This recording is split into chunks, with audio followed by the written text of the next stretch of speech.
Salut, bon matin. Mon nom est Chantal Roberge-Dupuis, donc c'est le matin. J'ai fait plusieurs fois cette vidéo-là. Ce but de cette vidéo-là, c'est vraiment personnel. C'est pour moi, c'est pour me pratiquer en faire des choses tout en parlant. Parce que j'ai beaucoup de choses pour faire une comparaison d'un chantier de construction personnel. Mettons quelqu'un qui a une entreprise en construction ou qui fait de la construction à la maison puis qui est blessé. Les grosses blessures, très souvent dans la construction, ça va être des blessures au dos, donc que ce soit au niveau lombaire, qu'on va voir aussi chez le grand baiser. Grand baiser construction, donc sa lombaire est fragile, précieuse et fragile, bien entendu, parce que ça fait partie un peu de ses attraits de gagne-pain, quelque part, parce que c'est de cette façon-là qu'il va leurrer. Okay, c'est ça leur d'attrait pour attirer la truite. Donc, pour parler un peu comme les pêcheurs.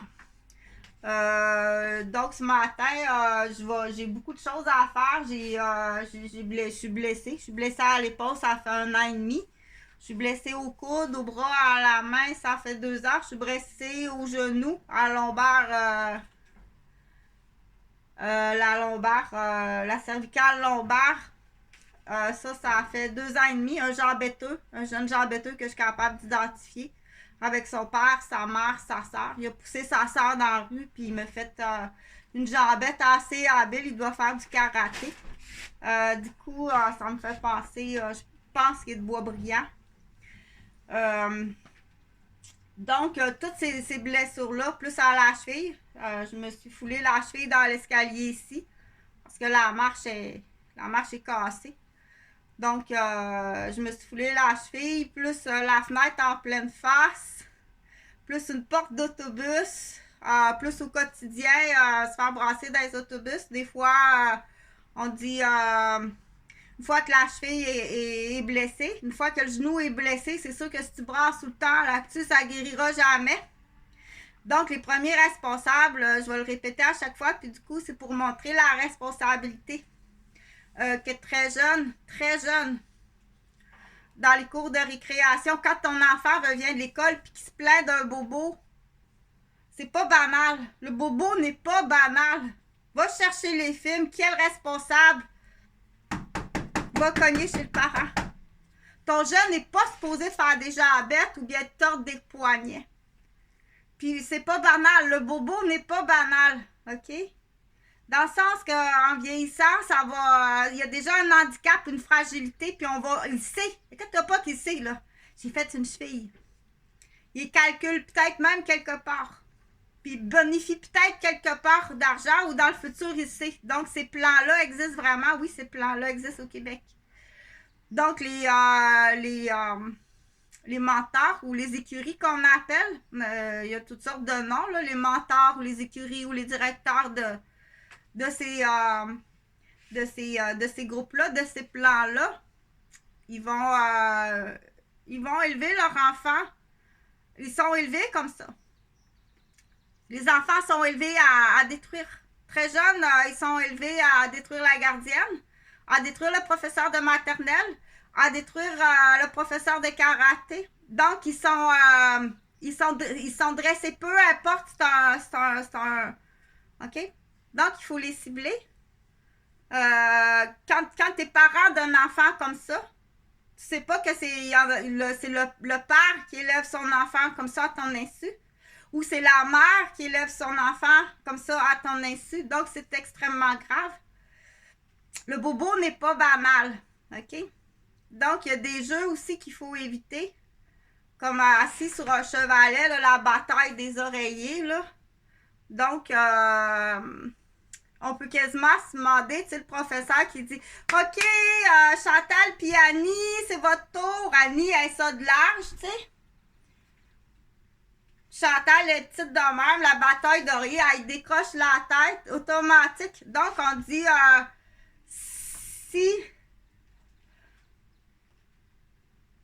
si le professeur, c'est une directrice d'écurie, que t'as pas qu'elle va choisir son chevalet puis sa tête d'oreiller pour détruire l'autre qui va... pourquoi détruire l'autre? C'est sûr qu'il y a une remise quelque part. une remise de secret.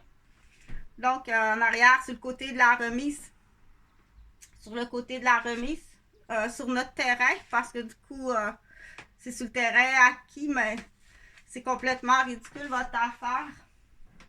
Donc, je vais me reculer un petit peu parce que là, j'ai dit, bon, non, Chantal, déjà, bon, j'ai pas rencontré mon objectif de cette vidéo-là qui est de parler tout en faisant des choses. Le maquillage, ça va. Du coup, une pensée pour Frédéric, qui est comme ça aussi. C'est juste que c'est une caractéristique. C'est pas une problématique, c'est une caractéristique. Je me concentre beaucoup à parler, à bien choisir les mots, à faire passer un très bon message. Donc, au niveau oratoire, ça peut être excellent. Mais si tu demandes de laver la vaisselle, de faire un oratoire en même temps, en fait, c'est pas le temps. C'est justement que cette caractéristique-là ne s'applique pas en lavant le plat à ce moment-là. Ce type de conversation-là, on va prendre le temps de s'asseoir à la table. Il faut choisir le lieu, puis il faut réfléchir longtemps. Est-ce que ça prend des témoins? Est-ce que ça doit être filmé? Est-ce qu'il y a un danger d'ouvrir un sujet de conversation de ce type-là? C'est pas le temps, là. Donc, j'essaie tout le temps de dire c'est pas une problématique, c'est une caractéristique qui emmène dans la mathématique quantique. D'ailleurs, on va les appeler nos petits quantiques. Donc, nos petits quantiques qui ont des caractéristiques. C'est tous des petits messagers. OK? Je les adore. Puis, on dit si dans la mathématique quantique, si tu n'appliques pas la bonne formule, c'est comme mettre... admettons, c'est comme mettre du vinaigre sur des gaufrettes au bleuet. Ça va pas là du tout. OK? Donc, il faut savoir s'y prendre. Il faut savoir s'y prendre. Fait que c'est comme mon studio, oui, vraiment, ça ressemble vraiment à un chantier de construction parce que je continue le plus possible à faire, à travailler puis à promouvoir mes formules. Donc là, je dois m'habituer. Je sais que je dois m'habituer tout en parler puis tout en faisant mes affaires. Là, ben ouais, vas-y, on commence. OK. Fait que je parlais justement du chantier de construction. Si jamais t'es blessé et t'as un chantier de construction, dans le chantier de construction, on comprend bien, hein? Mais faire attention parce que justement, faut pas que ce soit, comme j'ai expliqué, quelqu'un qui arrive et qui blesse la personne volontairement puis qui bonifie de l'argent à le blesser. Des pétropoints ou des points d'avion. On sait que ça existe au Québec, là, ce système-là. On doute que ça peut arriver de là. Quand tu gazes tes véhicules de la ville, je sais pas, là, j'ai entendu dire que tu vas chercher des points en gazant les véhicules de la ville. Tu peux faire des fausses sorties. Ça te prend plus de points pour motiver, pour faire de la motivation. Donc, c'est extrêmement grave. Pour offrir un cadeau, exemple, pour blesser un professeur de karaté d'un donjon. Je m'excuse, j'ai blessé un petit peu le pouce de mon professeur de karaté.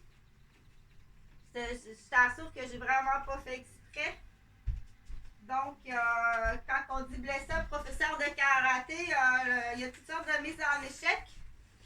Donc, c'est comme les garderies. T'as sac à couche à merde. Mais t'as ton sac de...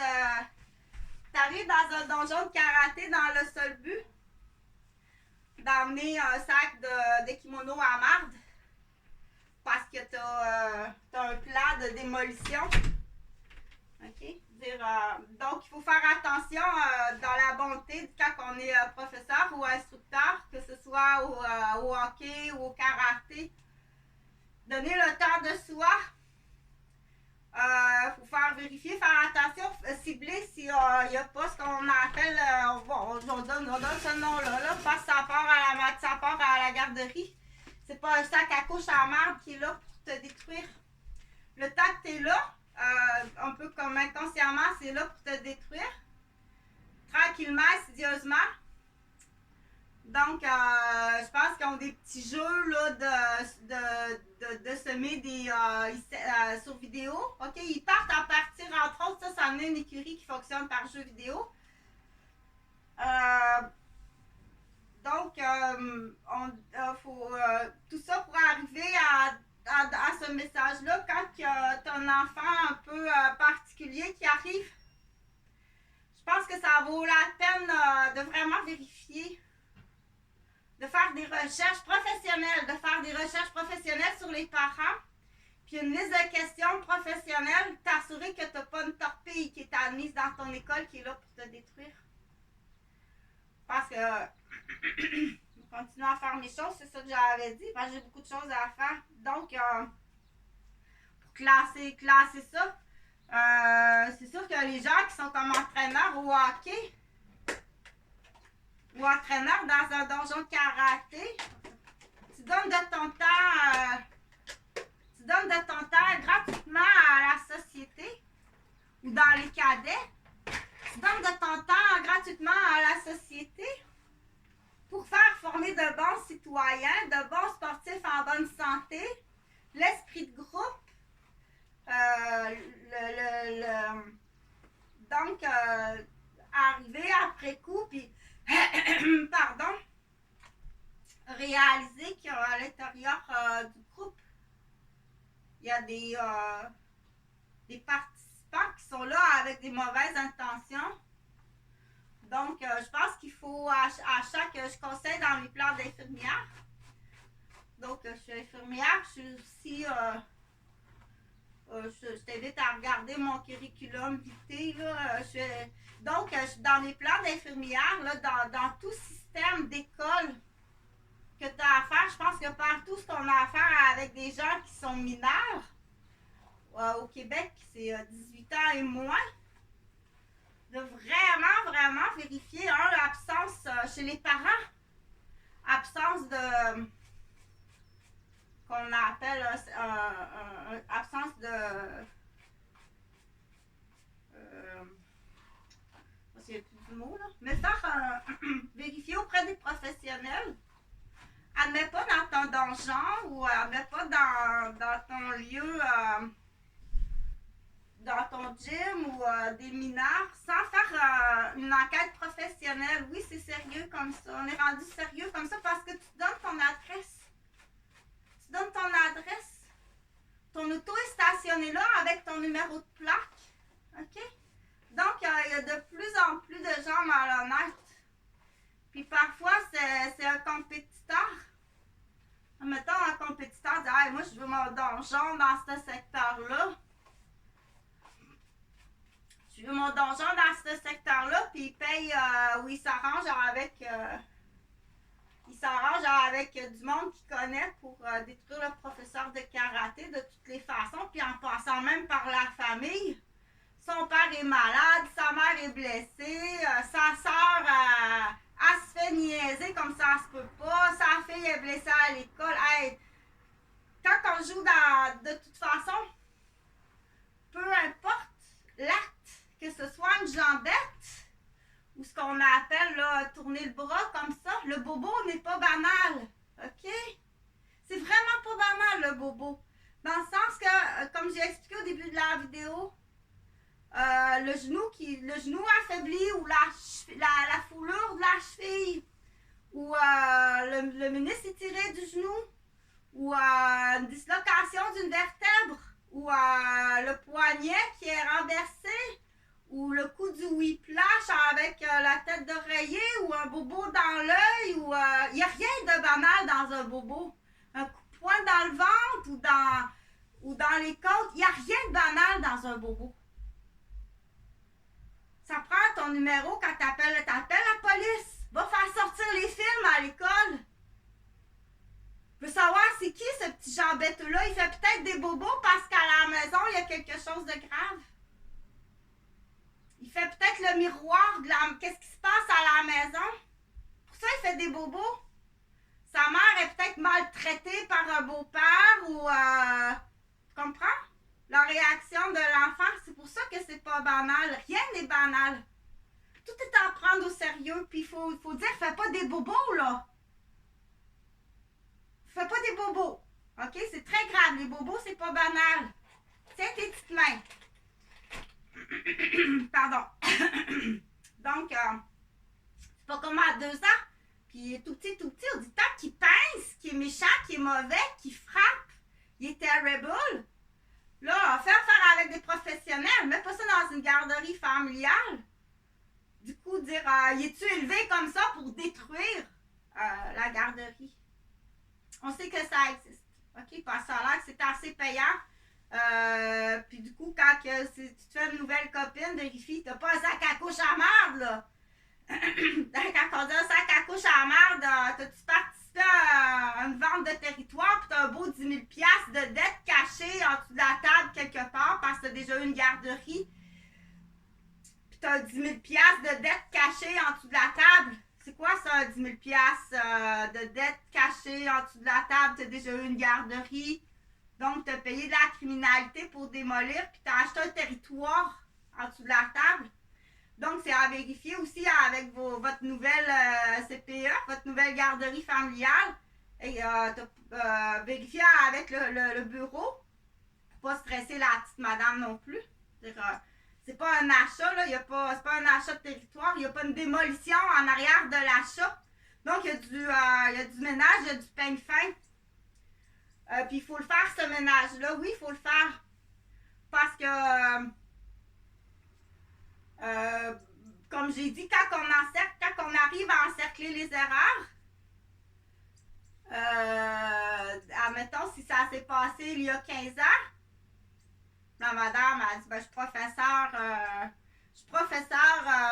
d'art plastique au secondaire. Puis elle met son sac à couche, elle a un sac à couche plein de merde avec la démolition, puis il y a 10 000 $ en dessous de la table, qu'elle a pris une partie 5 000, puis un autre 5 000 à un ami. C'est OK, attends un petit peu, là. Tu t'apprends que ta fiancée, c'est ça, attends un peu, là. Tu t'en vas en prison, là, parce qu'il y a des actes, il y a de la folle, là. Il y a de la folle chez la femme au Québec. Quand on dit, excusez le mot de la folle, là, mais il y a de l'enveloppe, il faut faire attention. Quand on dit la gratuité, dans la gratuité, il faut faire attention dans la gratuité, dire tout ce qui est donné gratuitement.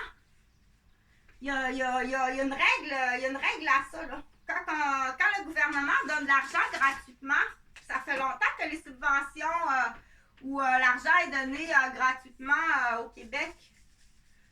Ce qu'on appelait les allocations familiales chez la femme au foyer. On ne disait pas chez la madame qui est sur le bien-être social. La femme mariée, à l'époque, dans les années 1969, je pense, ou 70, qui ont commencé ça, ou 67, la femme mariée reçoit à l'époque, moi je ne suis pas historienne du tout, là, la femme mariée reçoit à l'époque des chèques d'allocation familiale par la poste pour ses enfants. Pour les enfants. OK? Donc, ça n'a aucun rapport avec le bien-être social ni les femmes immigrantes. Ça n'a aucun rapport.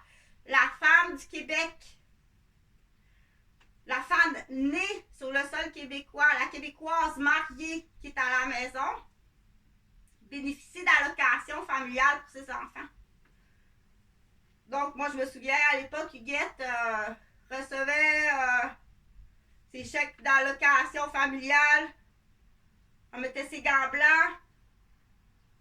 On marchait jusqu'au centre-ville de Saint-Hyacinthe. J'étais toute petite. C'était toute une marche. J'étais sûre que c'était beaucoup pour une toute petite fille.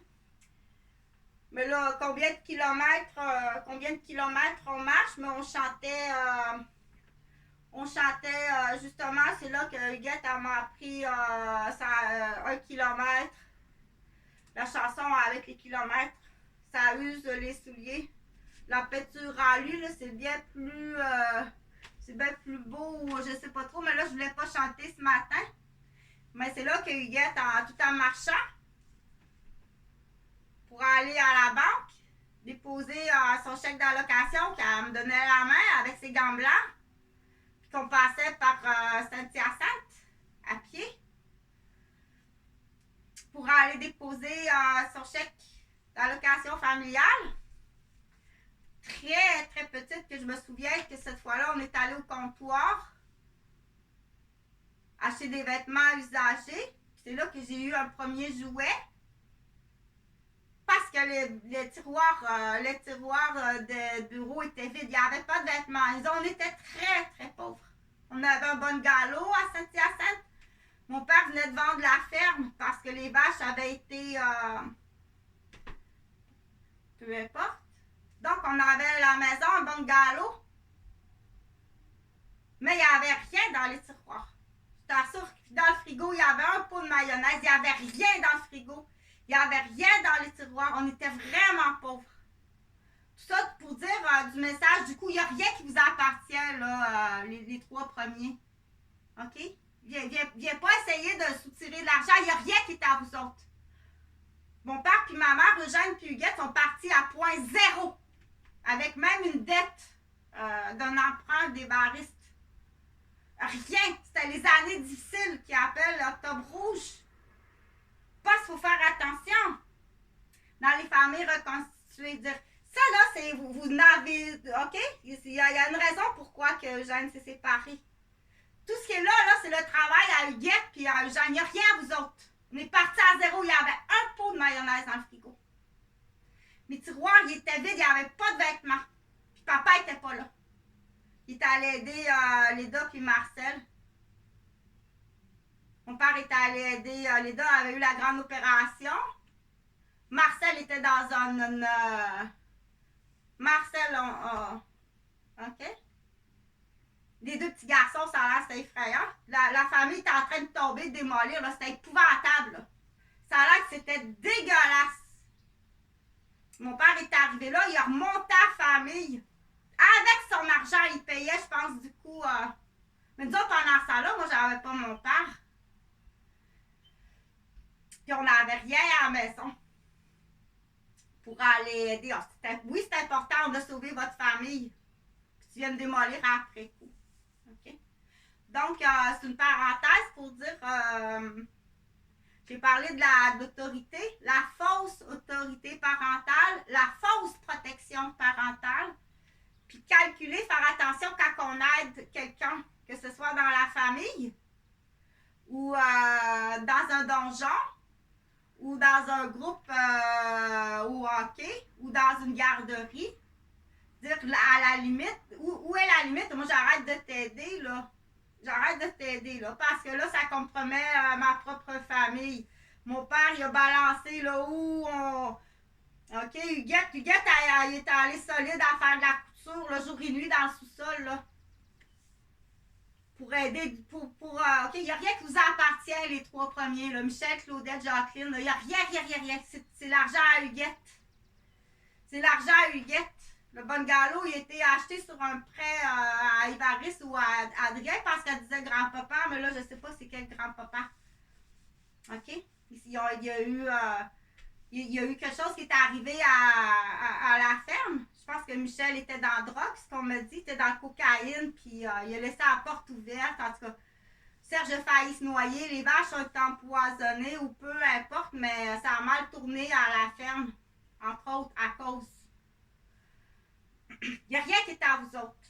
Puis encore moins, là, je le répète, là, t'as pas affaire dans nos affaires. OK? Il y a l'entente hors cours, mais la date est fixée. Mais là, en attendant, dépêche-toi de ton plein gré. Tu rachètes tout à neuf. Que tu aies mis ça au chemin, aux poubelles, ou que tu l'aies emmené chez vous, ou que tu l'aies vendu dans une vente de garage, ou que tu aies mis ça au chemin, aux poubelles, parce que dans ta tête, c'est pas bon, un livre. Tu rachètes tout à neuf. Tu mets ça dans un conteneur avec un cadenas puis les papiers signés Sylvain Roberge, puis Céline Crépeau, puis Francine Dupuis. Okay? Tous ceux qui ont pris possession de ma mère. Ne pas me dire que je sais pas prendre soin de mes parents, je suis infirmière. Mais ils sont aliénés, ça fait longtemps qu'ils sont aliénés, ça fait partie du plan. Ça, tu fais la nuit au bureau. Avec l'argent des citoyens, là, le cul assis sur ta cuillerette de la fraude là. De la prise de possession. De la planification. De la conspiration. Ça se trouve être quelque part volé hypocritement. Mentir. Falsifier des dossiers. T'as-tu fait autre chose ailleurs? Ça, c'est à Huguette et Eugène. Mais quoi d'autre tu fais ailleurs avec d'autres citoyens? OK? Fait que partage. Pour l'instant, j'ai pas de nouvelles. C'est facile. Sur la rue des Champs, Sylvain Roberge, un policier retraité. Puis sur la même rue, puis c'est juste à côté, en face, Francine Dupuis. OK? Tu es allé agresser mon père 3 ou 4 fois pour qu'il vende la maison à Mascouche. Donc, puis ça va être à vérifier, là. Combien d'immeubles que tu as mis dans le trouble, du monde que tu as mis dans le trouble là, avec tes immeubles. À l'époque, mon fiancé qui est pompier, Benoît Bois, il achète un quadriplex. Tu y vends un quadriplex avec du trouble. Des godots dans des valises avec supposément des robes qui valent 500$, 2000$. Tu couillonnes tout le monde de même, mais c'est pour te faire licher le cul par tes affaires de casino puis d'alcoolique. Fait que de toute façon, faut faire très attention aussi à l'immobilier. Faire attention à l'immobilier. Moi, j'étais supposée de plier mon linge, là, mais de toute façon, je commençais à avoir mal à l'épaule. Là. Mais faire attention à vos agents d'immeubles. Faites attention à vos agents d'immeubles. Il y a la liste de questions, faire enquête. Là, c'est plus parce que là, ça va dans le personnel. C'est juste ça. C'est plus parce que t'es retraité, que t'as pas ton permis d'agent d'immeuble, que tu t'en laves les mains. Là. Laisse faire. J'ai tout fait. J'ai tout fait les téléphones. On est tout le temps en échec partout au Québec. Au Québec, on est en échec partout. Quand on fait face à une fraude d'un système, au Québec, c'est très rare. Tu vas être en échec partout. Okay? Donc, c'est dans le personnel, la grande. C'est dans le personnel, tu vas faire fouiller tous les membres de ta famille. Tous les membres de ta famille.